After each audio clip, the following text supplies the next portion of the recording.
नमस्कार दोस्तों, आज के वीडियो में हम बात करने वाले हैं यूटेराइन फाइब्रॉइड के बारे में। यूटेराइन फाइब्रॉइड की प्रॉब्लम भी काफी कॉमन हो गई है। बहुत सारी महिलाओं को ये फाइब्रॉइड की प्रॉब्लम है आजकल, और उसकी वजह से उनको काफी दिक्कतें भी आती है। तो ये वीडियो में हम बात करने वाले हैं नेचुरली अगर आपको फाइब्रॉइड की साइज श्रिंक करनी है या कम करनी है तो फिर आपको क्या क्या चीजें करनी चाहिए। तो ये वीडियो बहुत इंपॉर्टेंट वीडियो है, इसको आप पूरी एंड तक देखिए। मेरा नाम है डॉक्टर स्मिता भोईर पाटिल। मैं एक homeopathic doctor, nutrition consultant and cosmetologist हूँ। तो यूट्राइन फाइब्रॉइड ये होता क्यों है उसके बारे में पहले बात कर लेते हैं, और आगे हम बात करेंगे कि आपको क्या क्या चीजें आपके डाइट में या एक्सरसाइज में क्या क्या चीजें फॉलो करनी चाहिए जिससे ये यूट्राइन फाइब्रॉइड की जो साइज है वो श्रिंक होने में या उसकी साइज कम होने में आपको काफी हेल्प होगी। महिलाओं के शरीर में ये जो दो मेन हार्मोन है वो है एस्ट्रोजन एंड प्रोजेस्टेरॉन। तो इसका जब इम्बैलेंस होता है, स्पेशली एस्ट्रोजन लेवल हाई हो जाता है, तब आपको ये यूट्राइन फाइब्रॉइड या आपको ओवेरियन सिस्ट या इवन ब्रेस्ट में भी सिस्ट दिख सकता है। आपके बॉडी में से एस्ट्रोजन लेवल कम होना चाहिए ताकि फिर ये जो उससे रिलेटेड सिम्टम्स है वो आपके कम हो जाए। सो एस्ट्रोजन इम्बैलेंस या एस्ट्रोजन लेवल हाई क्यों होता है? ये होता है सर्टेन चीजों की वजह से, जैसे कि अगर आपका लीवर का हेल्थ कहीं ना कहीं डिस्टर्ब है। सो जो लीवर है वो हमारे हार्मोन्स के लिए काफी ज्यादा इंपॉर्टेंट होता है, जो हमारे हार्मोन्स को फिल्टर आउट करता है ताकि हार्मोन्स का बैलेंस एक बॉडी में बना रहे। तो कहीं ना कहीं अगर आपको लीवर की दिक्कत है, लीवर आपका सही से काम नहीं करता, तो फिर आपको ये हार्मोनल इम्बैलेंस की प्रॉब्लम हो सकती है। दूसरा रीजन है एंडोक्राइन डिसरप्टर्स।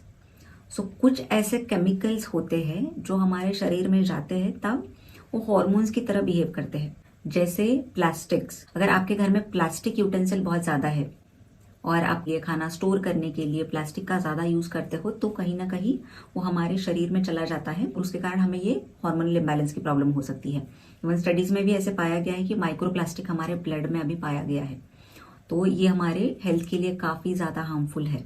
सो प्लास्टिक का यूज करने की वजह से आपको ये हार्मोनल इम्बैलेंस हो सकता है। उसके अलावा कुछ ऐसे केमिकल्स हैं जो हमारे ब्यूटी प्रोडक्ट्स में, पर्सनल केयर प्रोडक्ट्स जैसे कि शैम्पू है, लिपस्टिक्स, मॉइस्चराइजर, सनस्क्रीन, ऐसी जो हम रेगुलरली चीजें यूज करते हैं उसमें भी कुछ केमिकल्स होते हैं जो हमारे हार्मोन्स को डिस्टर्ब करते हैं। इनको बोलते हैं एंडोक्राइन डिसरप्टर्स।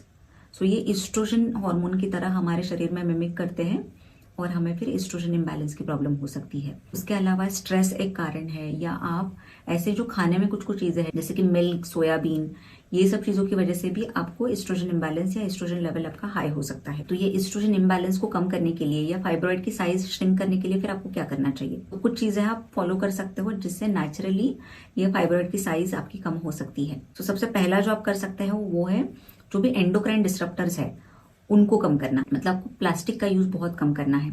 उसके अलावा जो भी हार्मफुल केमिकल्स वाले जो प्रोडक्ट्स होते हैं, ब्यूटी प्रोडक्ट्स, कॉस्मेटिक प्रोडक्ट्स, वो आपको कम करना, जैसे कि सल्फेट, पैराबिन, ये सारे जो प्रोडक्ट्स होते हैं उनको एंडोक्राइन डिसरप्टर्स बोलते हैं। इसके लिए जो प्रोडक्ट्स में, जो ब्यूटी प्रोडक्ट्स में या पर्सनल केयर प्रोडक्ट्स में ये चीजें रहती हैं उनको यूज करना आपको बंद कर देना चाहिए। फिर दूसरा जो है, आपको कुछ फूड्स आपके खाने में रेगुलरली लेने चाहिए ताकि एस्ट्रोजन लेवल नेचुरली कम हो जाए, और वो है क्रूसीफेरस वेजिटेबल्स जैसे कि ब्रोकोली, कैबेज, कॉलीफ्लावर। तो ये चीजें अगर आप रेगुलरली लेते हो तो ये हमारे लीवर के हेल्थ के लिए भी बहुत अच्छे हैं और ये एस्ट्रोजन इम्बैलेंस की प्रॉब्लम भी सही करने के लिए काफी हेल्पफुल होते हैं। तो इसके लिए आपको ये क्रूसीफेरस वेजिटेबल्स रेगुलरली लेने चाहिए। उसके अलावा कुछ एंटी इन्फ्लेमेटरी फूड्स है वो आपको रेगुलरली लेने चाहिए, जैसे कि टर्मरिक, जिंजर, गार्लिक, बेरीज।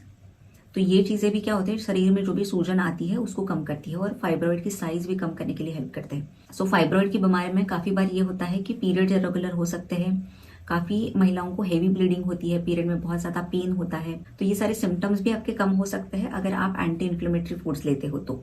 फिर उसी के साथ आप नेक्स्ट जो कर सकते हो वो है स्ट्रेस रिडक्शन। तो स्ट्रेस भी एक मेजर कारण होता है हार्मोनल इम्बैलेंस का। इसके लिए स्ट्रेस को रिड्यूस करने के लिए आप योगा, मेडिटेशन, रेगुलर वॉक ये आप कर सकते हो, और कुछ न कुछ फॉर्म का आपको एक्सरसाइज करना भी बहुत जरूरी है। तो हमारे हार्मोन्स को बैलेंस रखने के लिए हमारे बॉडी की रेगुलर एक एक्टिविटी होना बहुत जरूरी है, इसीलिए आपको रेगुलर एक्सरसाइज, वॉक या योगा करना बहुत जरूरी है। लास्ट में आप होम्योपैथिक ट्रीटमेंट ले सकते हो। होम्योपैथिक मेडिसिन काफी ज्यादा इफेक्टिव होती है कोई भी हार्मोनल इम्बैलेंस की प्रॉब्लम सही करने के लिए।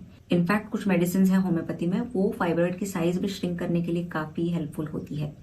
तो अगर आपको भी फाइब्रॉइड, एडिनोमायोसिस, एंडोमेट्रियोसिस या लेट पीरियड की प्रॉब्लम है या बहुत ही स्कैंटी पीरियड की प्रॉब्लम है, तो आप होम्योपैथिक ट्रीटमेंट जरूर ट्राई करिए, जिससे ये हॉर्मोन्स की प्रॉब्लम नेचुरली सही होने में काफी हेल्प होता है।